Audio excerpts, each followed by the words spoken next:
तो चलिए आज की इस वीडियो क्लास में सभी बच्चों का बहुत स्वागत है। और आज हम लोग अतीत से वर्तमान कक्षा 7 का पहला अध्याय पढ़ेंगे। ठीक है, तो चलिए हम लोग शुरू करते हैं। कब, कहां और कैसे। ठीक है, तो पहला अध्याय जो हमारा है उसका नाम है कब, कहां, कब और कैसे। तो चलिए शुरू करते हैं। बिहार दिवस के अवसर पर राखी और आयुष पटना के गांधी मैदान में गए थे और वहां पर जाकर उन्होंने पंडालों में अलग अलग गतिविधियां चली थी। वहां पंडाल लगा हुआ था और वहां पर अलग अलग कार्यक्रम हो रहे थे। ठीक है, घूमते घूमते वो लोग ऐसे पंडाल में पहुंचे जहां क्विज प्रतियोगिता हो रही थी। क्विज प्रतियोगिता हो रही थी मतलब बच्चों वहां पर प्रश्न पूछे जा रहे थे जिनका उत्तर देना था। ठीक है, एक प्रश्न था, पटना का प्राचीन नाम क्या था। राखी तेजी से मंच की ओर बढ़ी, माइक अपने हाथ में लिया और बोली पाटलिपुत्र। तो पटना का जो पुराना नाम है बच्चों वो क्या था, पाटलिपुत्र था पहले। तालियों की आवाज के साथ राखी को पुरस्कार मिला। राखी का छोटा भाई आयुष सोचने लगा कि कोई स्थान या नाम समय के साथ कहां, कब और कैसे परिवर्तित हो जाता है। तो हमें इस अध्याय में यही पढ़ना है कि समय के साथ कैसे कैसे स्थान में, वहां के नाम में किस तरह से परिवर्तन होता है। ठीक है, तो देखिए बच्चों क्लास 6 में हमने हर्षवर्धन के शासन काल तक पढ़ा था। कहां तक पढ़ा था? हर्षवर्धन के शासन काल तक। हर्षवर्धन जो थे बच्चों वह एक हिंदू सम्राट थे, हिंदू राजा थे और उन्होंने 606 से लेकर 647 ईस्वी तक शासन किया था। अब हम इस कक्षा में हर्षवर्धन के शासन काल के बाद के समय को समझने का प्रयास करेंगे। ठीक है, देखेंगे कि हर्ष के पहले के भारत और बाद के भारत में कौन कौन से परिवर्तन हुए। तो मतलब 606 ईस्वी से लेकर 647 ईस्वी तक। समय के साथ साथ हमारे समाज में अनेक परिवर्तन होते रहते हैं। ये परिवर्तन कभी शब्दों के अर्थ, कभी स्थान के नाम, कभी भौगोलिक सीमाओं तथा जीवन शैली के संदर्भ में होते रहते हैं। संदर्भ मतलब कि क्या क्या परिवर्तन होते हैं। तो भौगोलिक मतलब जो हमारे भारत की सीमा है, जो भौगोलिक सीमा है उनमें क्या अंतर होता है, खान पान में क्या अंतर होता है, हमारे रहन सहन में क्या अंतर होता है, इसी परिवर्तन को इस संदर्भ में होता है। समय के साथ व्यक्तियों के खान पान, वेशभूषा, पहनावा, रीति रिवाज आदि में परिवर्तन होते रहते हैं। आप अपने ही देश में किसी दूसरे राज्य में जाएंगे तो वहां के खान पान, पहनावे अंतर में देखेंगे। जब आपको भी उनके साथ कुछ दिनों तक रहने का मौका मिलेगा तो संभव उनकी जीवन शैली को भी हम जानेंगे।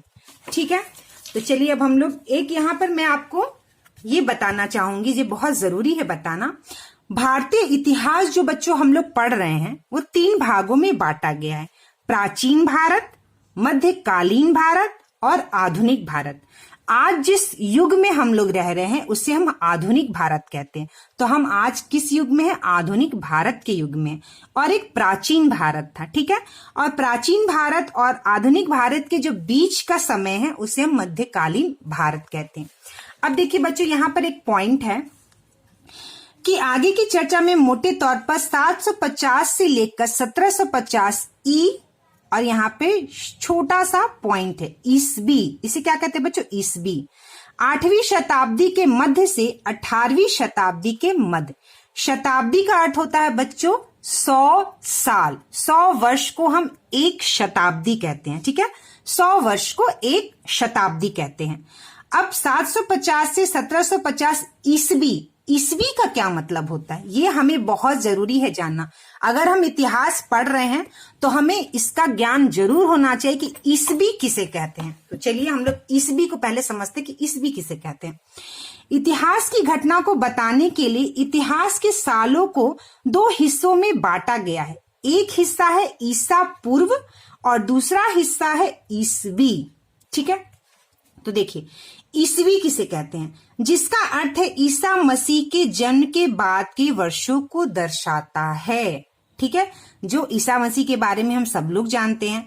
तो ईसा मसीह के जन्म से लेकर पहले का समय और ईसा मसीह के जन्म के लेकर के बाद का समय, वर्ष को हम ईस्वी कहते हैं। ठीक है, तो ईस्वी का अर्थ होता है ईसा मसीह के जन्म के बाद का वर्ष और ईसा पूर्व का मतलब होता है बच्चों ईसा मसीह के जन्म के पहले के वर्षों को दर्शाता है। ठीक है, तो देखिए यहाँ पर 750 से 1750 ईस्वी मतलब ईसा मसीह के जन्म के 750 साल बाद से लेकर 1750 साल तक के बीच के मध्य, ठीक है, लगभग 1000 वर्ष में होने वाले परिवर्तनों को हम समझने का प्रयास करेंगे। ठीक है, क्या क्या परिवर्तन हुआ।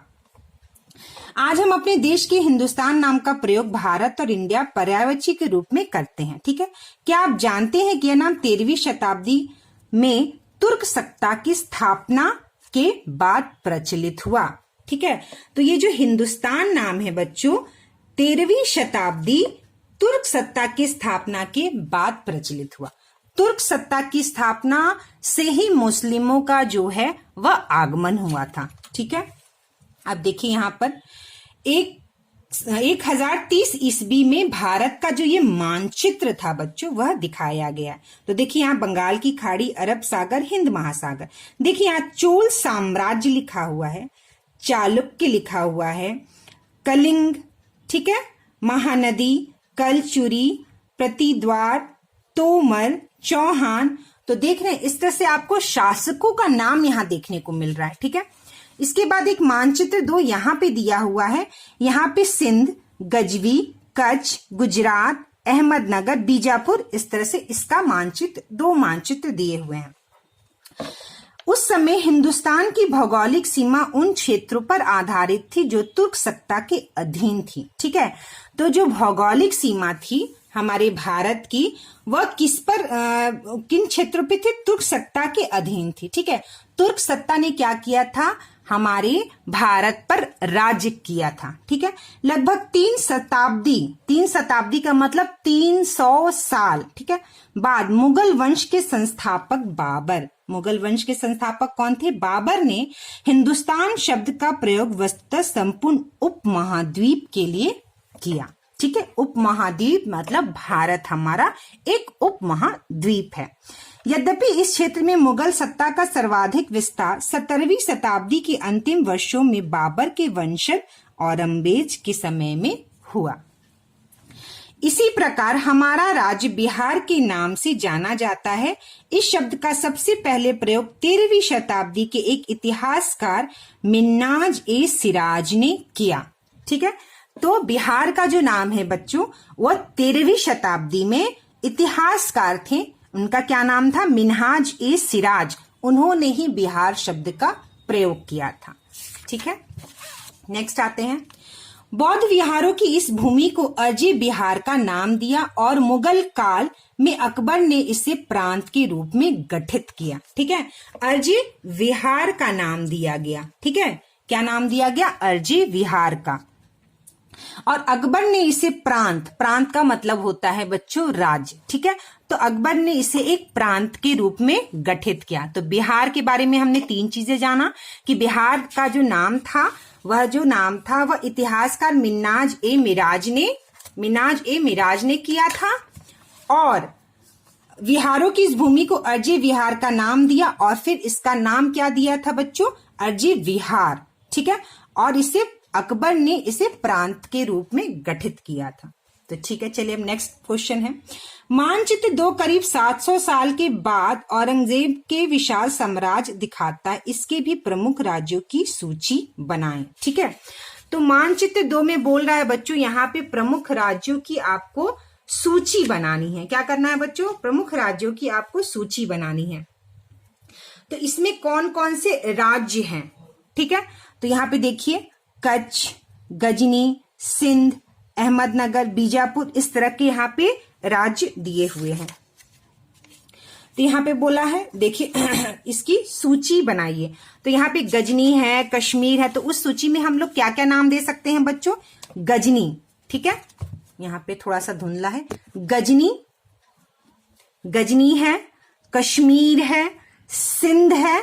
देखिए यहाँ पे गजनी, कश्मीर, सिंध, कच्छ, गुजरात, अहमदनगर, बीजापुर। तो यह इसका उत्तर होगा। ये आप राज्य के नाम दे सकते हैं। ये 700 साल के बाद जो है औरंगजेब 700 सालों के बाद औरंगजेब के विशाल साम्राज्य को यह दिखाता है। तो ये राज्य के नाम इसके उत्तर में हम लिख सकते हैं। वो दोनों मानचित्रों का अवलोकन करने पर आप क्या अंतर पाते हैं, चर्चा करें। तो देखिए बच्चों, यहाँ पे एक मानचित्र ये दिया गया है और यहाँ पे बोल रहा है कि एक मानचित्र ये दिया गया। तो दोनों मानचित्रों में क्या अंतर है। तो देखिए बच्चों, मानचित्र जो पहला है इसमें आप देखेंगे कि तोमर प्रशंसकों का, इसमें जो है प्रशासकों का ना, शासक जो थे, शासक जो वंश थे उनके नाम दिए गए, जैसे तोमर, चौहान, ठीक है, और इस तरह से परमार, चालुक्य, कलचुरी, चोल साम्राज्य।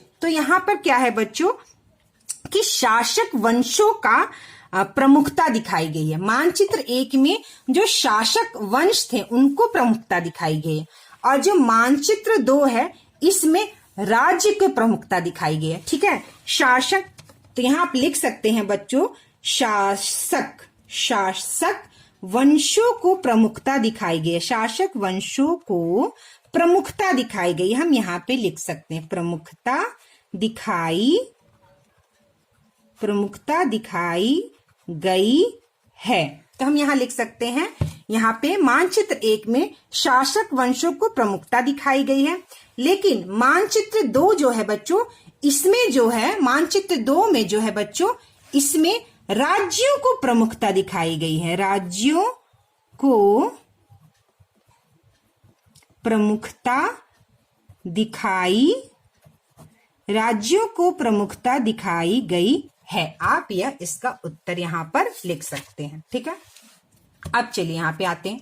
मानव जीवन को बेहतर और उन्नत बनाने के लिए विज्ञान के सिद्धांत पर आविष्कृत विभिन्न कल पुर्जों और मशीनों को व्यवहारिक प्रयोग, खेती, कल कारखाने आदि प्रौद्योगिकी कहलाती है। ठीक है, मध्ययुगीन भारत का आर्थिक जीवन मुख्यतः कृषि पर आधारित था। ठीक है बच्चों, मध्ययुगीन जो भारत था उसका आर्थिक जीवन का मतलब होता है कि जो पैसा रुपया जो उनका जो वो काम करते थे वो किस पर आधारित था, उनका जीवन कृषि पर आधारित था। ठीक है, कृषि के साथ साथ छोटे स्तर पर अन्य आर्थिक गतिविधियों के संकेत मिलते हैं।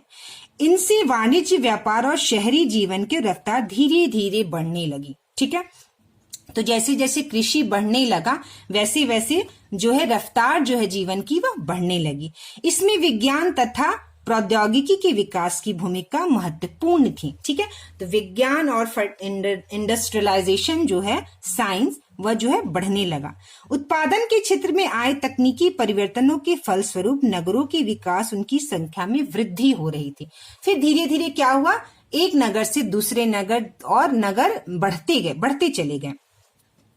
ठीक है, तो सांसद पूरी दिन प्रौद्योगिकी बदलाव होते रहे। यहाँ पे लोगों के रहन सहन, विचारधारा में परिवर्तन के कारण भारत के साथ साथ पूरी दुनिया की प्रौद्योगिकी में भी बदलाव हो रहे थे। ठीक है, आइए हम विभिन्न क्षेत्रों के प्रौद्योगिकी परिवर्तन को नजर डालते हैं, परिवर्तन को।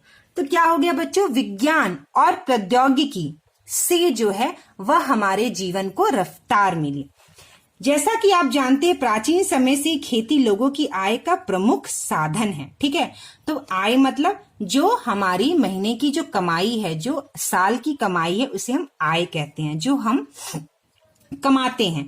पहले खेतों की कोड़ाई के लिए कुदाल या फावड़ा का इस्तेमाल होता था, बाद में हल का इस्तेमाल होने लगा। तो धीरे धीरे हमारा जीवन और हमारा जो है वो बेहतर होता चला गया। खेतों की सिंचाई में जल प्राप्त करने के लिए साधन थे। वर्षा के जल को भी तालाबों और कुंडों से इकट्ठा करने की सिंचाई की जाती थी। ठीक है, कुओं से भी सिंचाई होती थी। कुएं से पानी को बाहर निकालने के लिए कई तकनीक प्रचलित थे।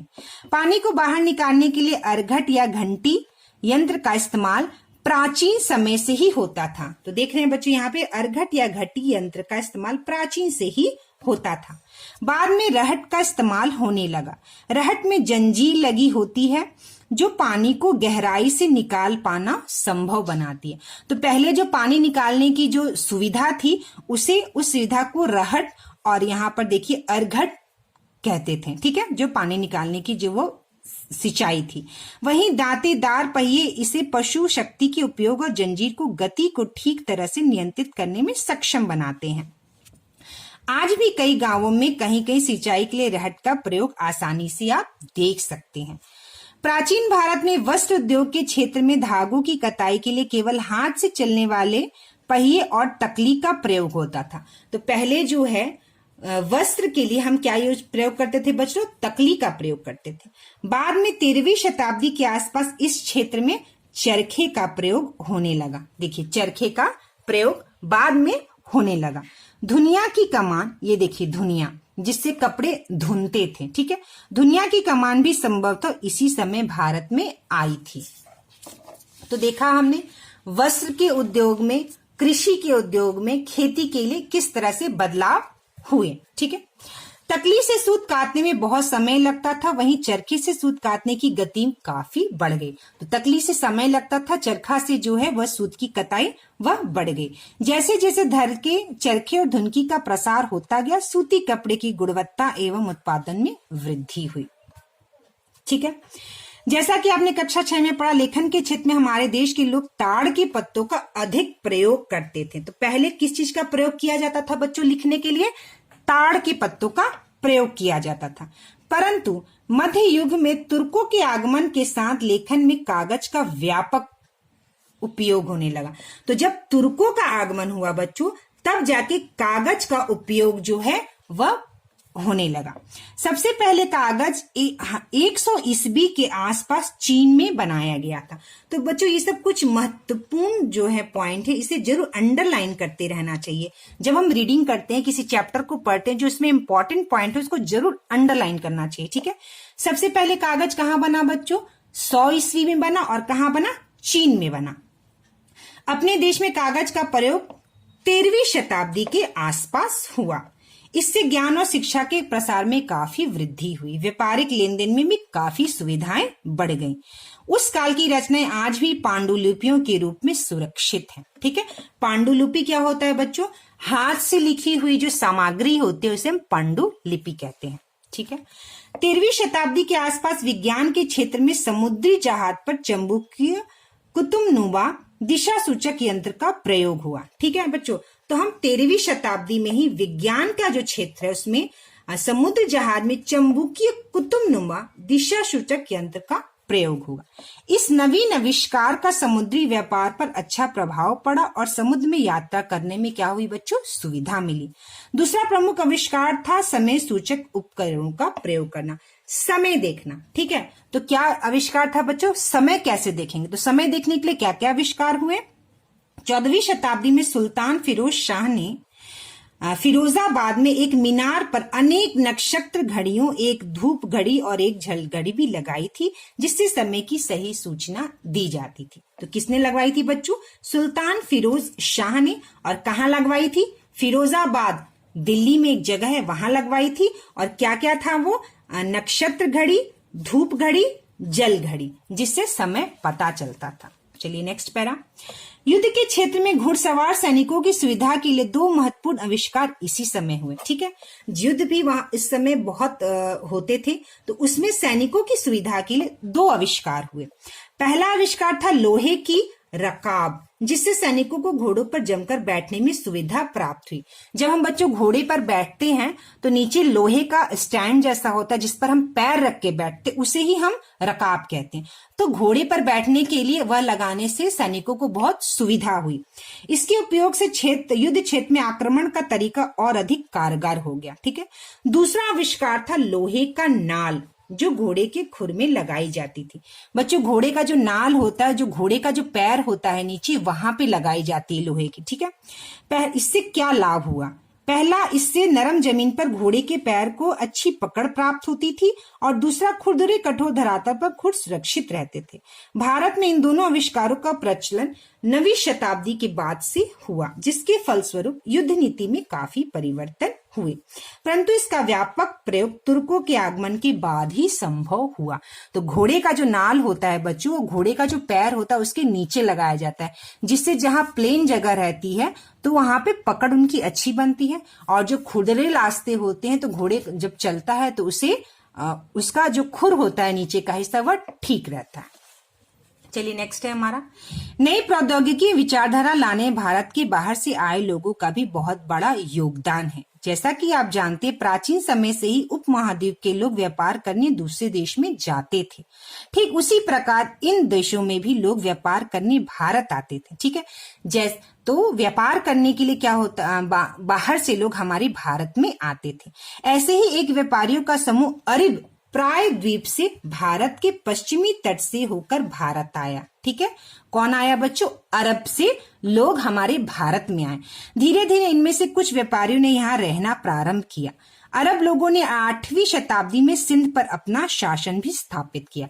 तो इन अरब लोगों ने क्या किया बच्चों? 8वीं शताब्दी में जो सिंध था हमारा, उस पे इन्होंने अपना शासन स्थापित किया। इन्हीं अरबों के साथ भारत में एक नए धर्म इस्लाम का आगमन हुआ। ठीक है, अरब से जो लोग भारत आए थे बच्चों, इन्हीं के आने से और तुर्क के आने से इस्लाम धर्म का आगमन हुआ। आगमन हुआ मतलब इस्लाम धर्म आया। इस्लाम धर्म में लोग यह मानते हैं कि ईश्वर है, एक ही है और ईश्वर है और अल्लाह है। ठीक है, हजरत मोहम्मद अल्लाह का पैगाम यानी संदेश लाने वाला पैगंबर है, हजरत मोहम्मद अल्लाह। ठीक है, इस्लाम धर्म के अनुयायी मुसलमान कहलाते हैं। जो इस्लाम धर्म को मानते हैं बच्चों, वह क्या कहलाते हैं? मुसलमान कहलाते हैं। मुसलमान कुरान शरीफ को अपना धर्म ग्रंथ और पथ प्रदर्शक मानते हैं। तो मुसलमान का जो धर्म ग्रंथ है वो क्या, उसका नाम क्या है बच्चों? कुरान शरीफ है।